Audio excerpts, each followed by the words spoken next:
Morning. It's Friday here in Houston, Texas. Cypress area, Houston, Texas. And so I read chapter 9 of Mark. There's a lot in this. It's packed full of symbolism, but I'm gonna probably have to read the same chapter all weekend to catch what I'm missing. But the thing he's talking about, the last part of the chapter, is there's this young girl who's been possessed by a demon, and the disciples can't get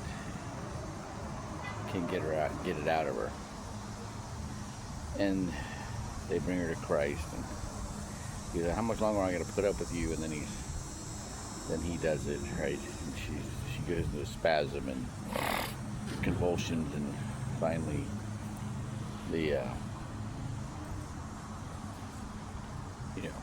he gets her up, takes her by the hand, gets her up, and they ask, so how come we couldn't do that? And he says, you have to. That takes prayer, okay? And so that's really interesting, because it's like, okay, you assume that it takes, you got to call upon the power of God in heaven to make that kind of miracle happen, right? Well, when you realize that heaven is your mind, and God's DNA is in us, God's genes are in us, and then the thoughts in your mind only radiate off your scalp like 1 millimeter.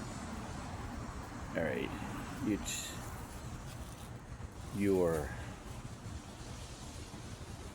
energy off your heart, the neural system in your heart, which regulates emotions. Certain emotions we measure like 90 feet away. Love, joy, gratitude. Okay.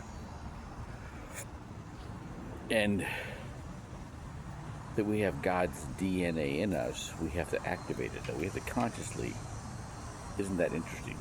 We have to consciously activate that subconscious part of us. Interesting. Okay. And that's the trick right there. Okay, so that's how you call on God, that's greater than us, is by turning on God within us.